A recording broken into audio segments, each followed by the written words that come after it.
Feliz tarde, mis queridos socios de aprendizaje. Bienvenidos a su Learning Talk, su sesión de los días miércoles a las 7 de la noche, hora de Nueva York, que ya sigue cumpliendo semana a semana. Por favor, recuerden suscribirse a mi canal de YouTube con mi nombre y mi apellido, Adrián Cotín con doble T. Ahí está mi canal, ahí están publicadas los anteriores programas y otra cantidad de entrevistas y sesiones maravillosas para su aprendizaje. Bueno, el día de hoy estamos hablando de el empoderamiento en el aprendizaje debería tener dos títulos esta conversación: el empoderamiento en el aprendizaje y la educación en el empoderamiento.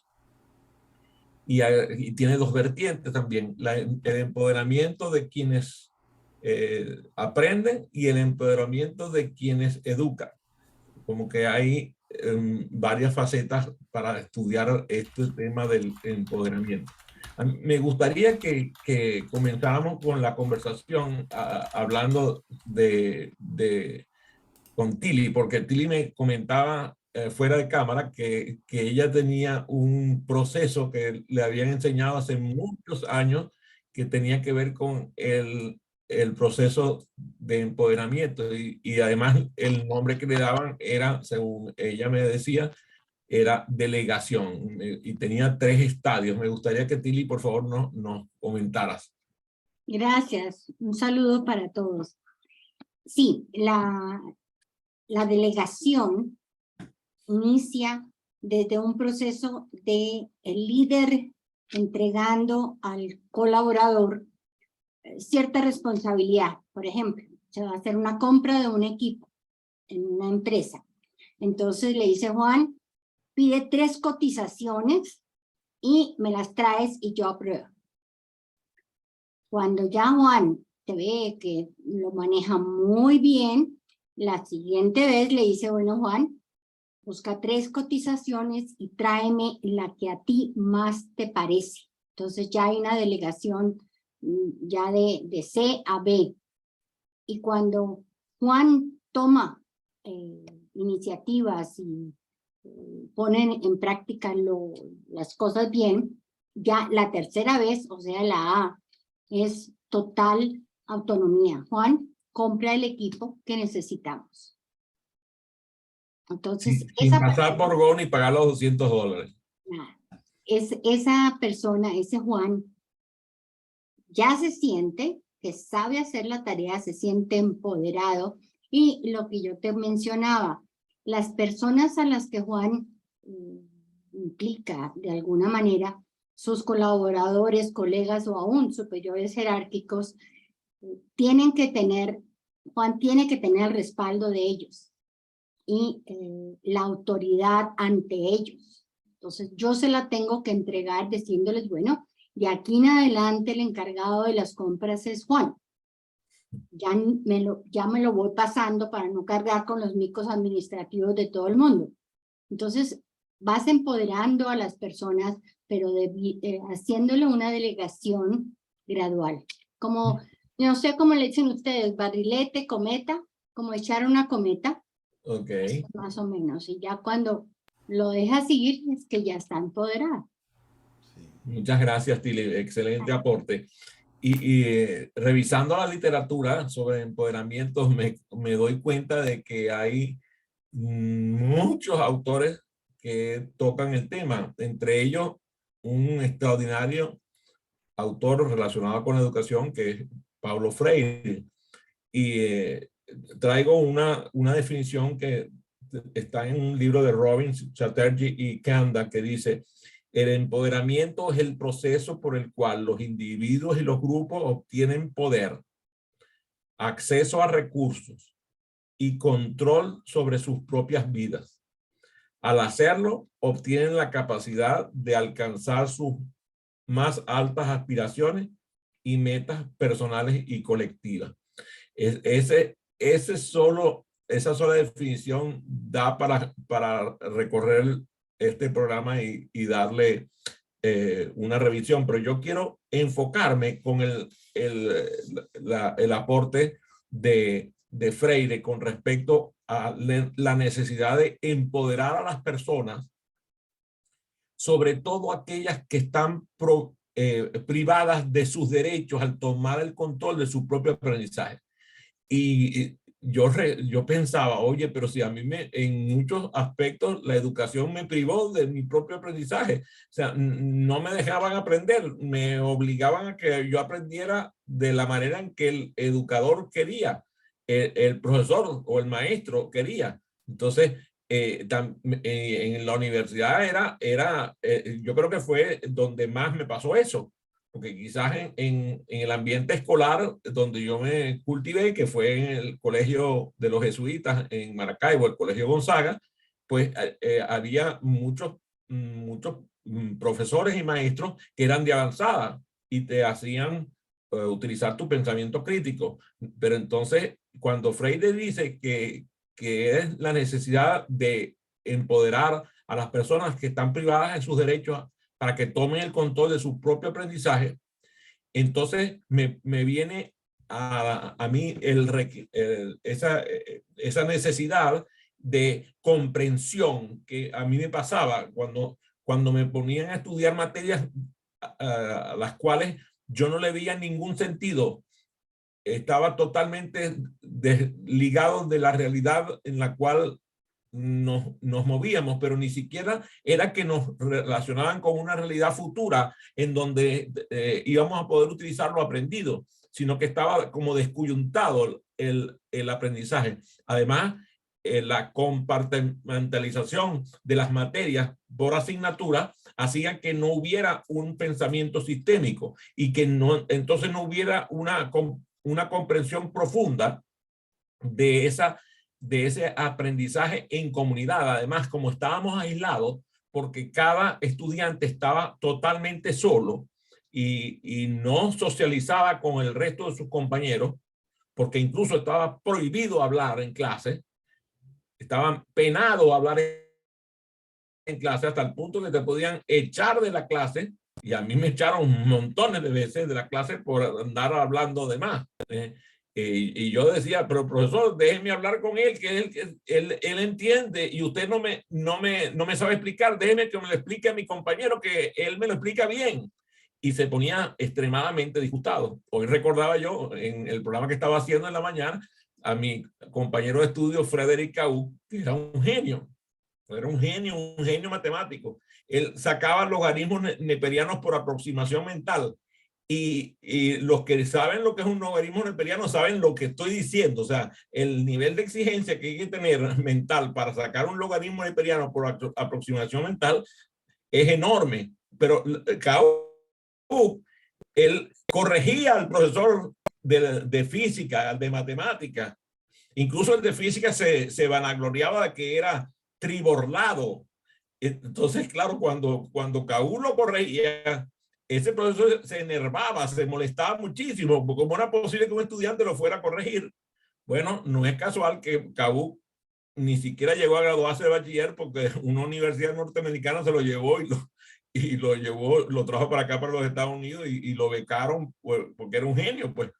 Entonces, cuando yo quería que Caú me explicara, él no me dejaba. ¿Por qué no me dejaba? Es la pregunta mía. ¿Por qué no permitía que los estudiantes conversáramos entre nosotros, que a veces era más sencillo para que nosotros comprendiéramos en esa comunidad que son los estudiantes y que nos queremos tanto, ¿verdad? Porque yo la verdad, hoy hablaba con un compañero mío, Irving Cárdenas, que estudió conmigo todo desde el primer grado hasta bachillerato, se graduó conmigo de bachiller, o sea, estudió 11 años conmigo y mantiene amistad conmigo. O sea, además era el más pequeño de la clase, era menor que yo un mes.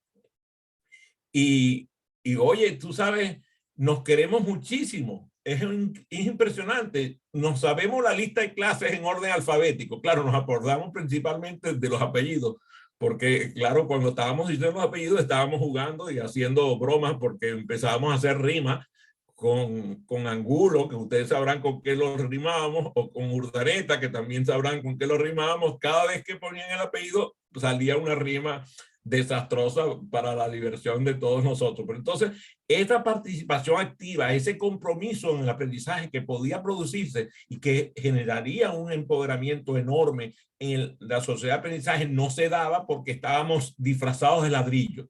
¿Usted sabe cuál es el disfraz de ladrillo?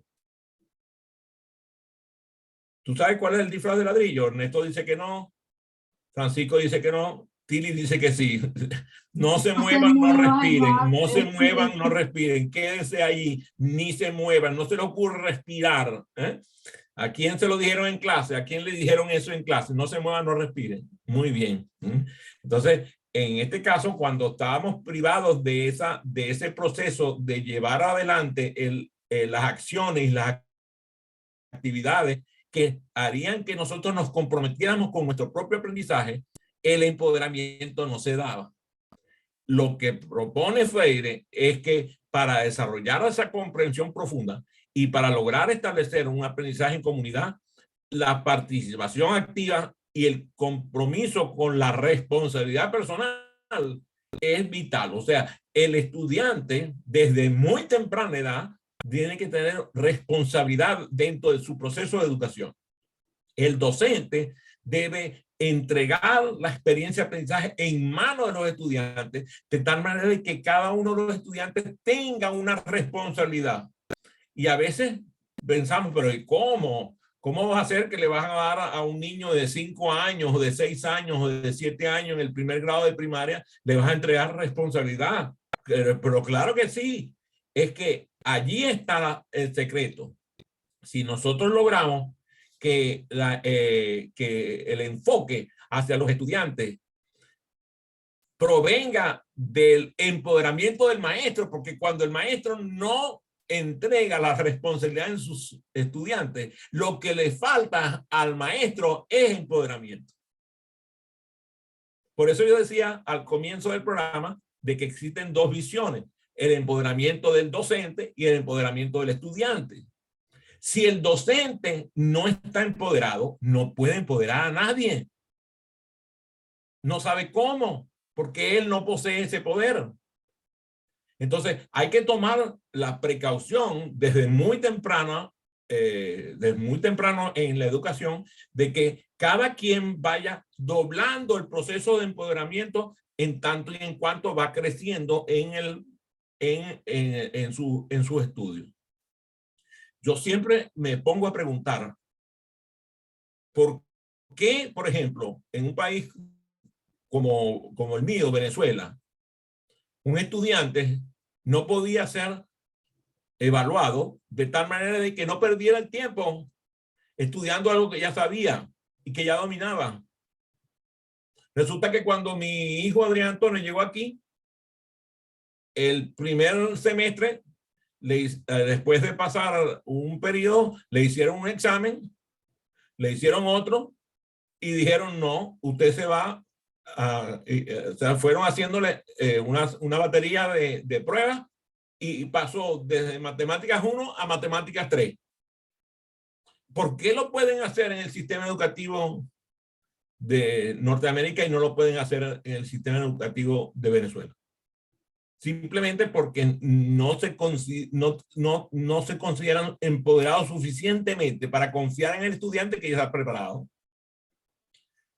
Gran cantidad del poder está asociado con el mismo proceso educativo. O sea, veámoslo así. Ustedes tienen experiencia con personas que no están alfabetizadas. Han conocido gente que no sabe leer y escribir. Tilly no tiene experiencia. A ver, Ernesto sí. Ajá. Enciende el micrófono. A ver, cuéntame, ¿qué conoces?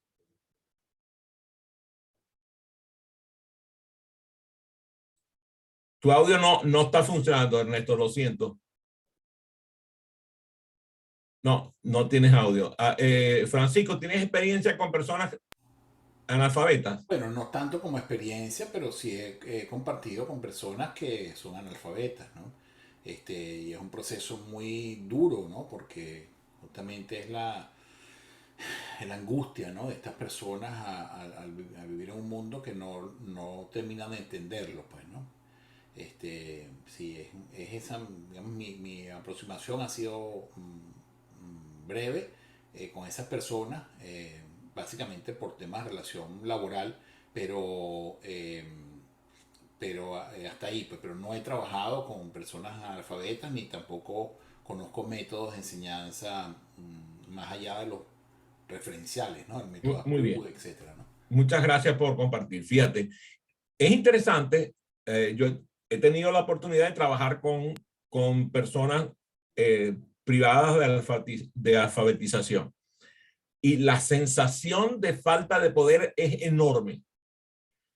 Al no poder escribir su nombre, al no poder leer un texto sencillo que le pasan, una nota sencilla que le dan, esa falta de poder es descomunal. Claro, eso estamos hablando de analfabetas, personas que no saben ni leer ni escribir. Pero es que también hay otros tipos de analfabetas. Por ejemplo, tenemos los analfabetas digitales, tenemos los analfabetas musicales, tenemos los analfabetas emocionales. O sea, ahora hay muchas distinciones de alfabetización. Cuando tú ves una persona que tiene problemas de alfabetización en todas estas dimensiones, el objetivo que debe tener el sistema educativo es garantizarle a esa persona que tengan el derecho, que se le use su derecho, porque esto es un derecho inalienable de la persona a recibir la educación en alfabetización, para que les dé la independencia que necesita. Cuando tú eres un analfabeta digital, en un mundo que está digitalizado, la sensación de falta de poder es absoluta. Cuando tú no puedes acceder a un computador, a un teléfono inteligente, a una tableta, a los medios digitales, y yo no estoy hablando para divertirte, no estoy hablando tú sabes, andar jugando con el TikTok. No, estoy hablando de él para hacer cosas que son vitales para tu vida personal, tu vida económica, tu vida financiera, tu vida social. Esa falta de acceso te hace sentirte precario, no te da independencia. Entonces, esa independencia la necesitamos en lo emocional, lo necesitamos en lo musical. ¿Cómo es posible que en el mundo de hoy, después de haber pasado una época extraordinaria, como fue, por ejemplo, el Renacimiento Dorado, o como fue la época del fascismo en Europa, el mundo no tenga alfabetización musical? O sea, ¿qué pasó? Es que no tenemos los medios. Y resulta que hay métodos para aprender rápidamente a leer música. Y al leer música es extraordinario lo que se puede lograr. Lo vemos en Venezuela con el sistema de orquestas. Estamos hablando de 270,000 personas que han accedido al sistema de orquesta. Y hoy es extraordinario lo que han logrado muchos de esos músicos. Yo no estoy hablando de que triunfen en el mundo del espectáculo musical. No, estoy hablando de que dominen uno o varios instrumentos, de que dominen la lectura de partituras para cantar. Ese poder es enorme. Cuando tú ves que un niño que es tímido, que no es sociable, que tiene incluso algunas dificultades para interactuar, lo educan en el uso de un instrumento musical, inmediatamente cambia su quehacer. Esa alfabetización le cambia la vida.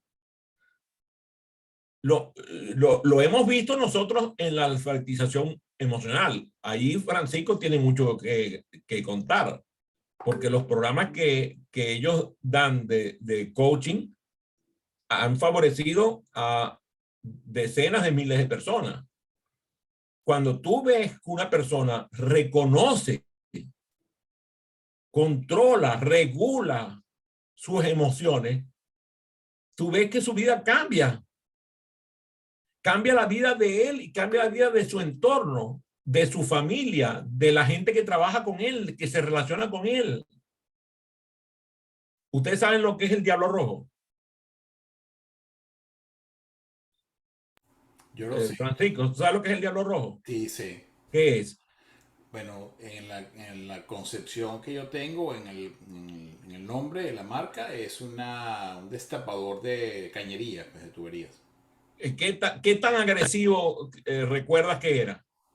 Muy agresivo, era en polvo, eran como como unos granos granulados, y cuando se echaba, pues para destapar la cañería, la verdad es que la efervescencia que hacía y el olor era sumamente fuerte, pues, ¿no? Desagradable, como suele suceder con estos destapadores, ¿no? De cañerías, de tuberías.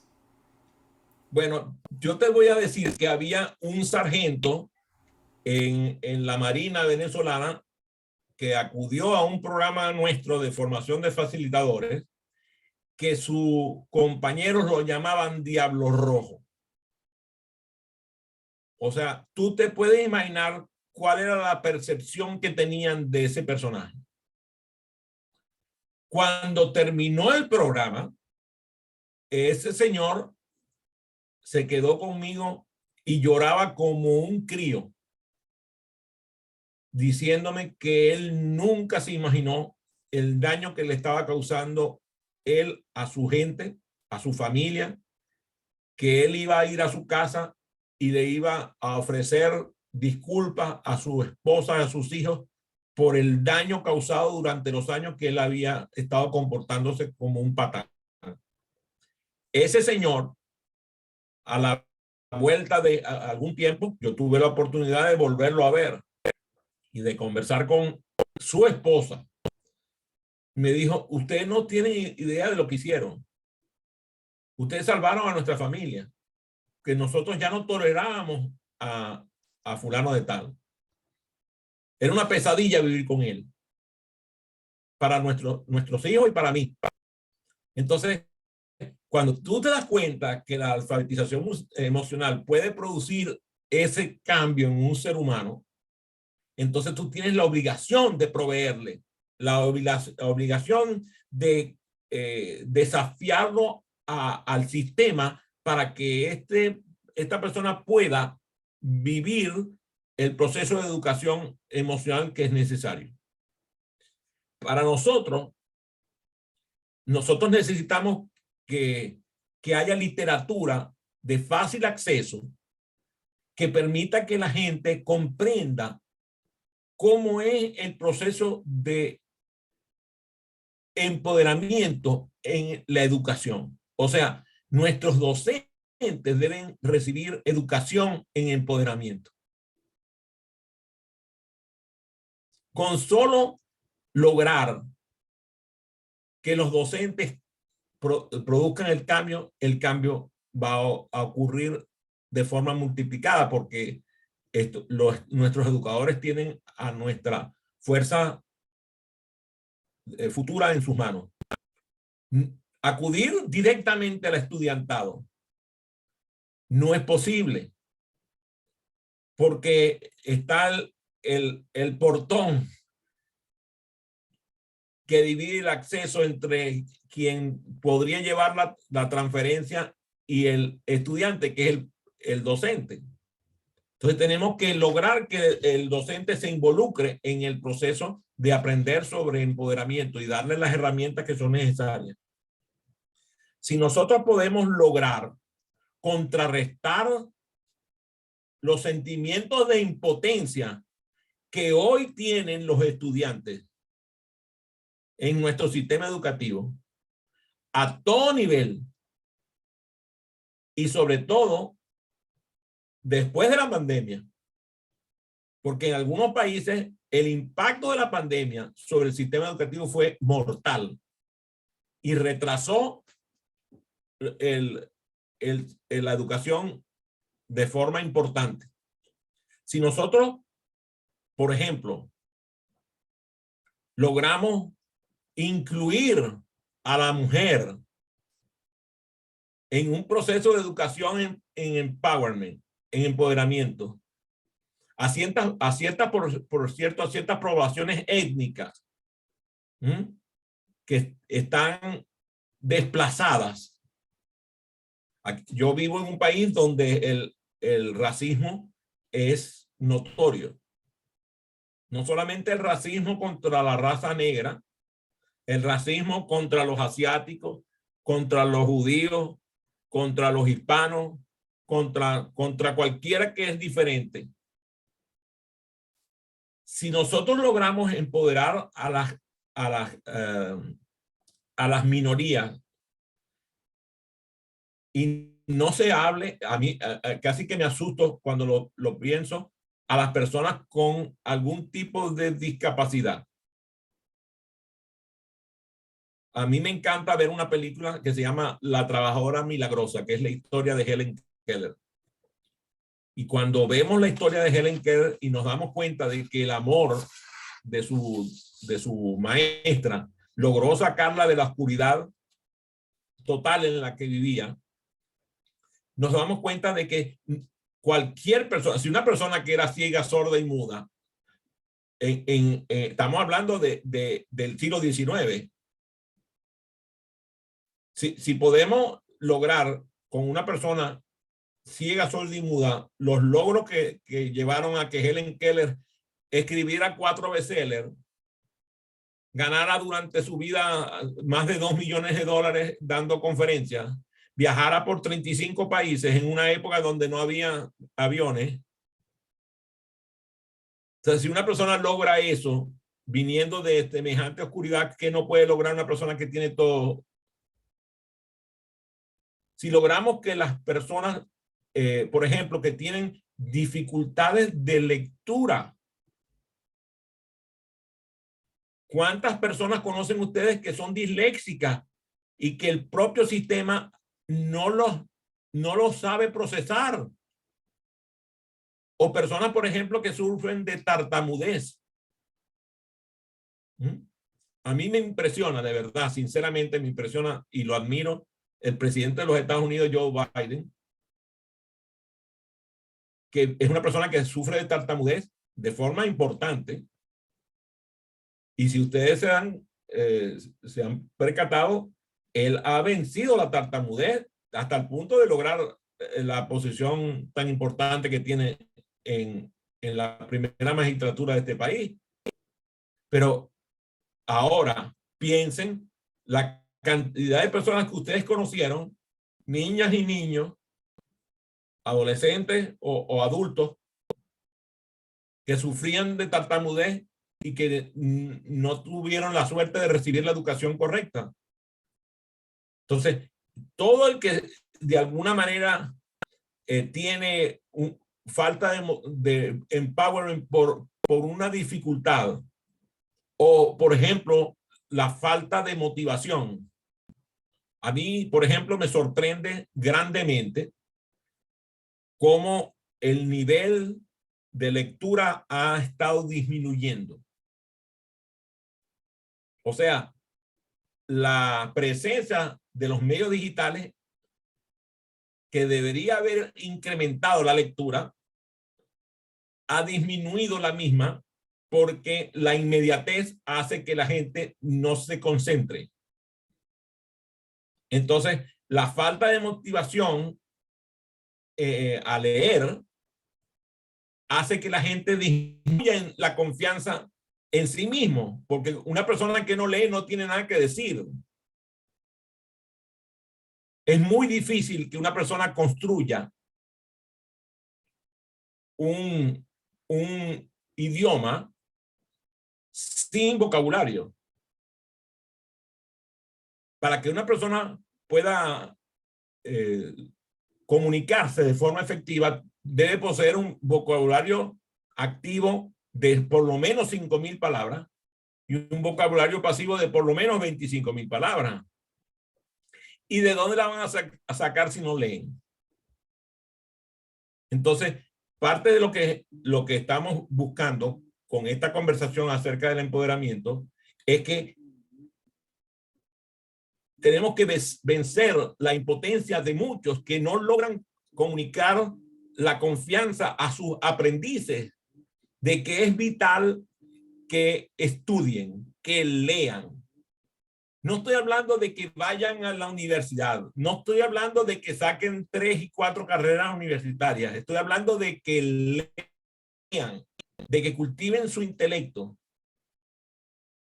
Cuando tú revisas, por ejemplo, te das cuenta que en varios países del mundo hablar 3 o 4 idiomas es habitual.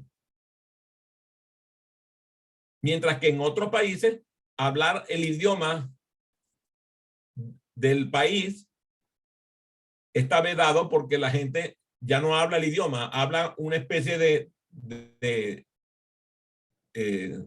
menjurje, porque ni siquiera se puede decir que es un dialecto, una especie de menjurje que está influido principalmente por la música y por los medios, en donde el estudiante lo que hace es aprender a hablar mal. La estructura de poder muchas veces incluso hace que la gente quiera controlar a la población a través de un desequilibrio que se produce cuando la persona no tiene los factores de empoderamiento que son necesarios. Cuando la persona no domina las letras, la matemática, y claro, con ella los valores, la ética, empieza a producirse un proceso de implosión en el individuo. La autodeterminación de los pueblos proviene de la autodeterminación de las personas. Por lo tanto, es importante la sensación de poder en cada uno, de tal manera de que la gente se sienta motivada a aprender cada vez más.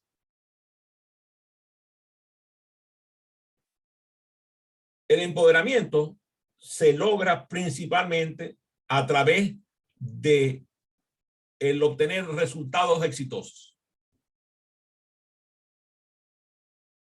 Ahora, si la persona tiene temor a emprender porque el resultado fallido le va a traer consecuencias negativas, no emprenderá. Y al no fallar, no acertará. Repito, al no fallar, no acertará. Cuando tú no fallas, es imposible que aciertes, porque sería simplemente un acto mágico, una suerte en donde tú acertaste por suerte, porque no fallaste. Al no fallar, quiere decir que no intentaste.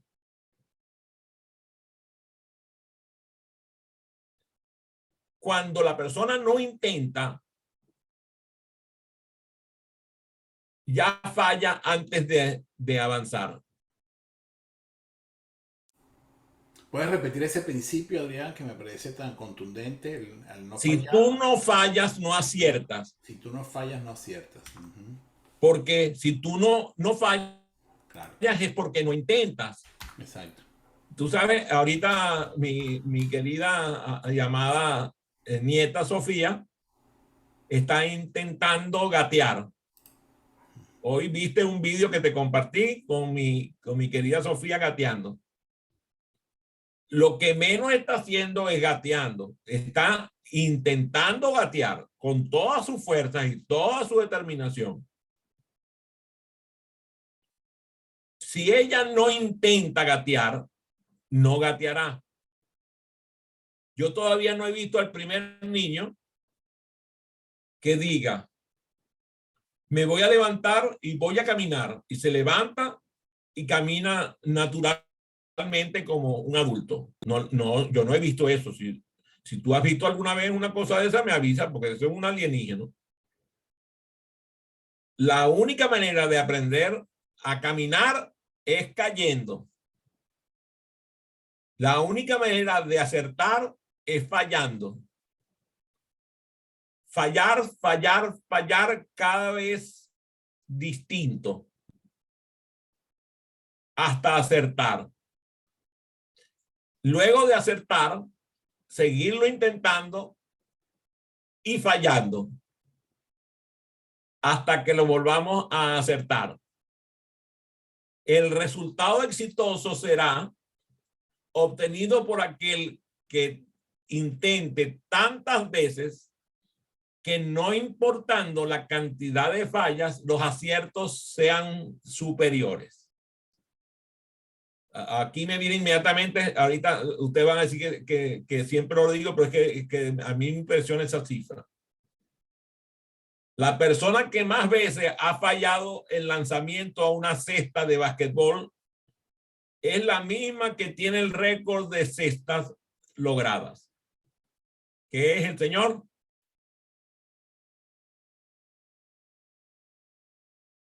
¿Quién?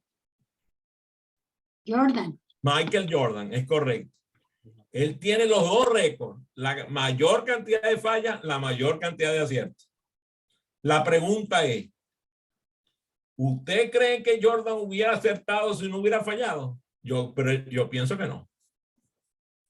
Entonces, ¿qué hace Jordan? Incluso Jordan se acuesta en el piso de la cancha de básquetbol y se imagina que está lanzando a la cesta. O sea que no solamente lanza la cesta de forma física, sino que lanza la cesta de forma imaginaria. Y como el poder de la imaginación es más fuerte que el poder del pensamiento, entonces él logra unos resultados monstruosamente superiores al resto por esa capacidad que tiene de imaginarse. Y claro, como ha lanzado tantas veces a la cesta, él tiene una especie de medición de distancia en su imaginación. Nosotros necesitamos abogar porque la gente falle sin consecuencias en el proceso educativo.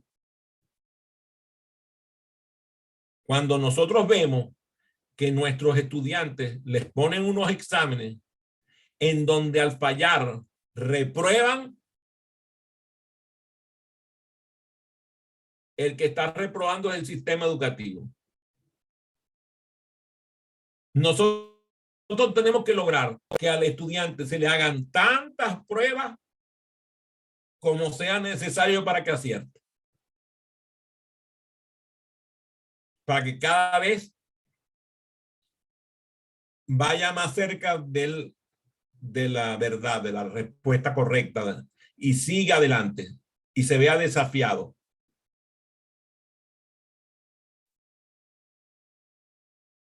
El resultado para aumentar la eficacia y la motivación del estudiante proviene de la mayor cantidad de intentos posibles. Si el estudiante no sufre, el estudiante aprende. Esta mañana estaba en el gimnasio y conversaba con el entrenador del gimnasio. Y él le decía a uno de sus entrenados, le decía,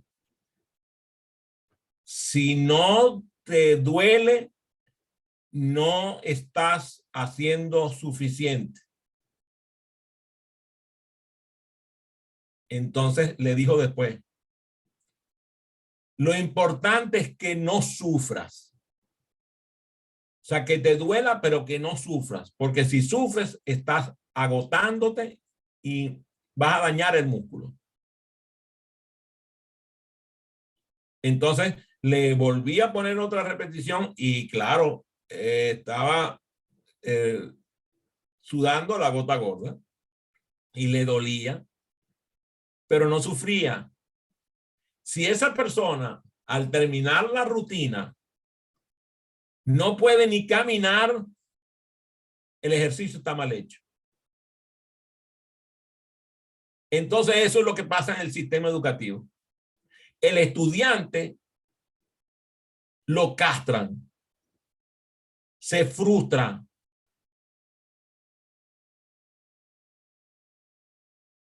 porque no tiene posibilidades de éxito.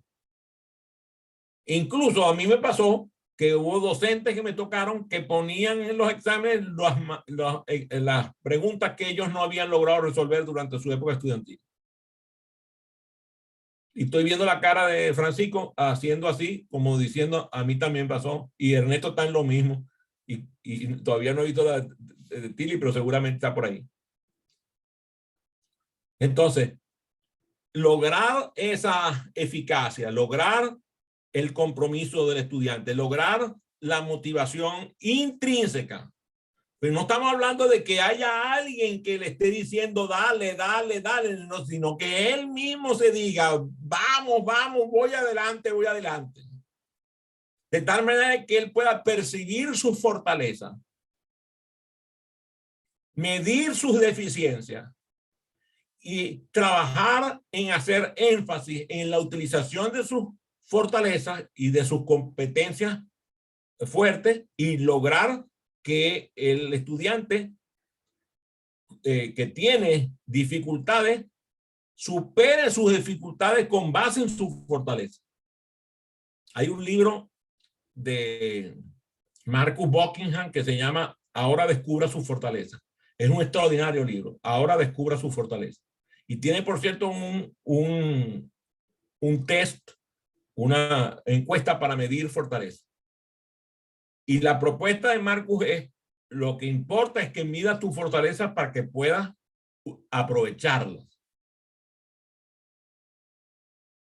Con demasiada frecuencia, el énfasis del sistema educativo es superar el déficit del estudiante. Hasta el punto de que existen los exámenes de reparación en el sistema escolar que ocurren inmediatamente al terminar los exámenes finales, un mes después, exámenes de reparación, y en Venezuela se hacían unos exámenes de reparación que te decían que te ibas para septiembre, que en septiembre, ¿eh? Entonces, en septiembre, otros exámenes de reparación. Eso es un error. Cuando tú ves, suponte que en Venezuela se evalúa en 20 sobre 20. Aquí se evalúa de diferentes maneras. Va a B, C, D y también está por el 100. Cuando tú ves que en una clase el nivel de reprobados no es natural, el que está reprobado es el docente.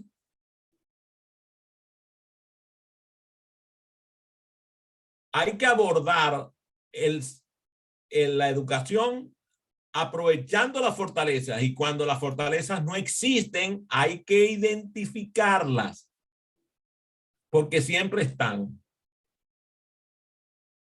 Cuando tú ves a un estudiante,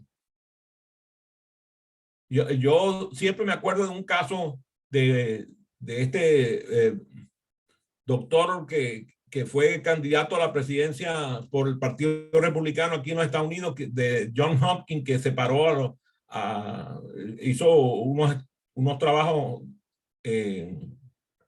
extraordinarios de cirugía, separando de estas personas que vienen, ¿cómo se llama? Se me olvida la palabra, que vienen pegaditos, ¿cómo se dice? Ahorita me voy a acordar. El doctor, este doctor estaba desterrado en el sistema educativo. Venía de un hogar donde la mamá no podía ni proveerle. Siameses. Gracias, Francisco. No podía ni proveerlo. y fue a la escuela y no pegaba, pero ni una, en todas las materias iba mal, pero el docente confiaba que en él había una fortaleza. Resulta que terminó siendo un cirujano extraordinario de una de las universidades más prestigiadas que tienen los Estados Unidos, que es Johns Hopkins. Hay que encontrar la forma de proporcionarle la oportunidad para que el estudiante desarrolle sus conocimientos, sus habilidades, sus actitudes y sus valores, que lo involucren en el proceso por colaboración. Colaboración entre él y el docente, colaboración entre él y sus compañeros, colaboración entre él y quien pueda colaborar con él. Que haya una posibilidad de roles, incluso en las escuelas, de gente que son ajenas a la escuela, pero que tienen competencias, que pueden colaborar con algunos estudiantes que tienen dificultad, una especie de grupo de mentores. Aquí en Estados Unidos se ve mucho eso, mentores de la comunidad que vienen a colaborar en el proceso educativo. Un modelo de instrucción donde el argumento sea superar las dificultades cualquiera que éstas sean. Eso es lo que va a lograr que la interacción colaborativa produzca un empoderamiento en el sistema educativo en donde todo el mundo tenga derecho a ser feliz. Preguntas.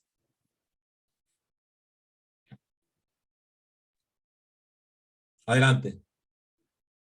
Una pregunta. En la vida empresarial casi siempre las personas son reacias a entrenar a otros por miedo a que les corran la butaca.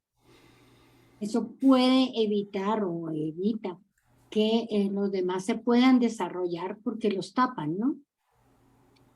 Eso es falta de seguridad en sí mismo. El diagnóstico tuyo es claro, o sea, tú no tienes necesidad de que yo te lo diga porque tú lo has vivido tú misma. El temor de ser superado es un temor relacionado con el egoísmo, con el ego. No hay un enemigo peor que el ego. A mí me preguntan, Adrián, ¿a ti no te preocupa que salgan tantos programas de formación de facilitadores alrededor del mundo? O sea, no puede ser. Tú has formado más de 150,000 personas como facilitadores. Pero además, si tú revisas las personas que están en el mismo segmento de negocio que yo ocupo, muchos de ellos provienen de las filas de programas en los cuales se formaron conmigo. Algunos incluso llegaron a trabajar junto a mí. Y me dicen, ¿a ti no te preocupa eso? Al contrario, cuando yo veo que hay personas que triunfan como facilitadores, incluso, pero mucho más allá de lo que yo he logrado, yo soy feliz. Porque eso es parte de la filosofía con la cual a mí me educaron. A mí no me negaron que yo accediera a la sujetopedia y a la sujetología para beneficio personal. Yo estoy seguro que si el maestro Georgi Lozanov estuviera todavía entre nosotros, estaría feliz de ver que hay tanta gente que sigue con su labor investigativa. Yo creo que eso pasa con todas las grandes personas que están felices de ver que su obra continúe. A mí me daría un terror pensar que de tantos miles de personas que se han formado al lado mío, no haya muchos que sean mucho mejores que yo. Es lógico. cuando yo veo, ¿sabes? Cuando aquí viene una escoba nueva, la escoba nueva barre mejor que la vieja. Yo trato de renovar la escoba. Yo trato de hacer escoba lo más nueva posible, pero es obvio que hay algunas cosas que me cuesta cambiar.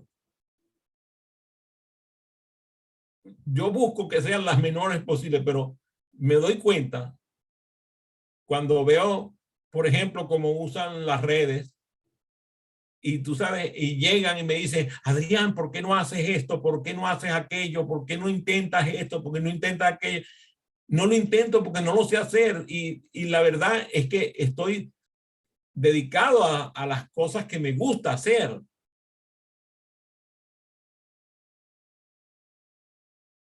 Y si puedo, me entrego en manos de una persona que tenga esas competencias para no tener que hacerlo yo. Porque además, cuando yo lo voy a hacer, lo voy a hacer precariamente.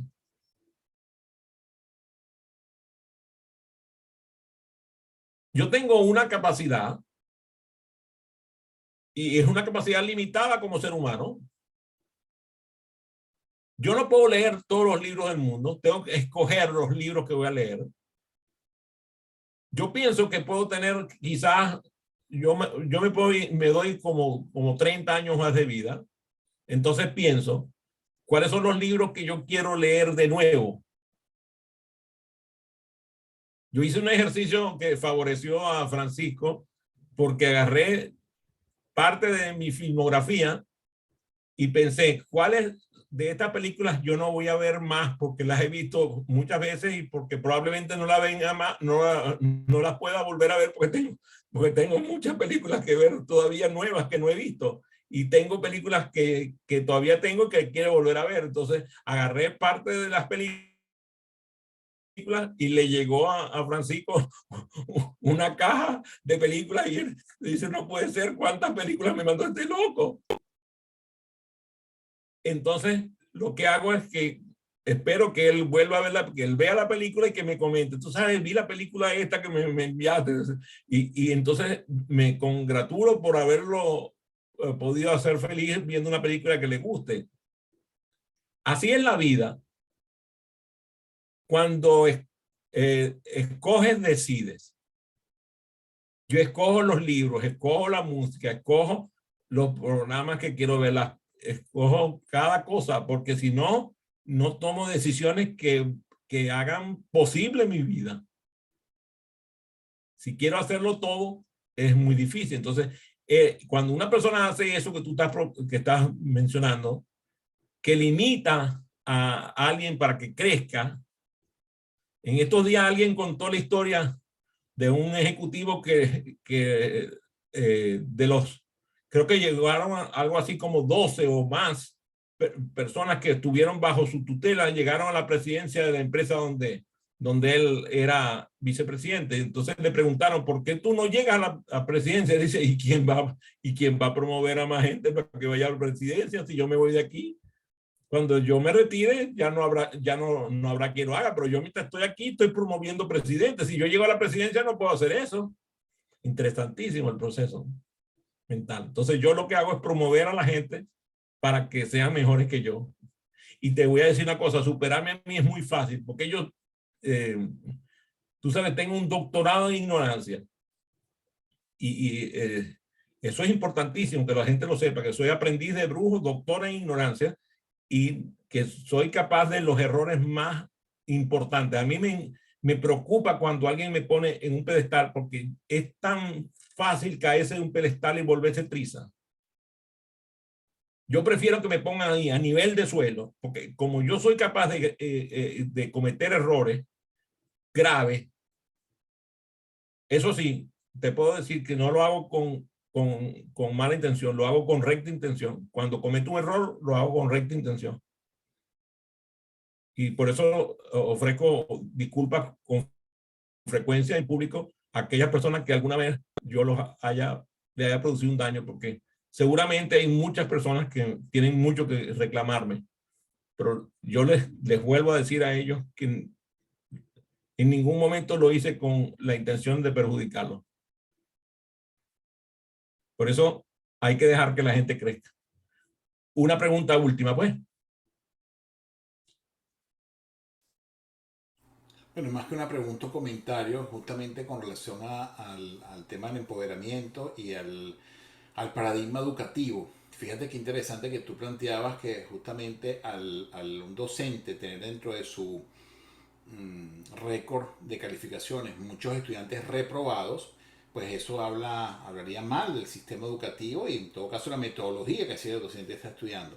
Pero paradójicamente, en las casas de estudio impera el paradigma de que justamente el profesor, el mejor profesor, es aquel que más raspa al alumno, es aquel que más hace filtros en el sistema, ¿no? Entonces, es como que cómo se han venido imponiendo paradigmas desde, bueno, desde los paradigmas en los cuales nosotros hemos sido educados, pues, ¿no? Desde el paradigma de la prepotencia, desde el paradigma este de que justamente, pues, de explicar cosas inentendibles y de esa forma entonces yo hacerme creer que soy el más importante de todos, ¿no? Y bueno, son los paradigmas que justamente estamos conversando en este tipo de espacios para poder poco a poco ir haciendo su rompimiento, ¿no? Y en todo caso avanzar hacia nuevos modelos educativos. Pero eso sin duda está ahí bien arraigado, ¿no? El tema de que mientras más enredado yo hable y mientras más complejo sea lo que yo planteo, entonces soy mejor intelectual y mejor persona, pues, ¿no? Y igualmente aplica ese principio en el sistema educativo, ¿no? Era un comentario simplemente que... Ya hay casas de estudio en donde eso ha cambiado y ahora cuando un docente tiene un récord de reprobados, inmediatamente despierta las alarmas. Ya, por ejemplo, en el caso de mi hijo Andrés Miguel, él estudió en 3 institutos de educación superior aquí en el estado de Maryland, en el Montgomery College, en la Universidad de Maryland y en la Capital University. Y en todas 3 había un sistema de evaluación del docente que cuando el docente empezaba a disparar fuera de foco, lo llamaban al botón y capaz hasta lo cambiaban, lo sacaban de la materia. Déjame anunciarles que el día de mañana tengo a una entrevistada maravillosa, Alicia Pizarro, presidenta de Newfield Consulting, extraordinaria mujer. Está mañana a la 1 de la tarde, hora de Nueva York. Y el día viernes está Maggie Amundson, la amiga de Tilly, por cierto, que va a estar con nosotros también desde Argentina. Así que, por favor, conéctense con ambas sesiones y compartan conmigo esas sesiones de aprendizaje maravilloso. Fue un gusto, un placer y un honor compartir con ustedes esta tarde.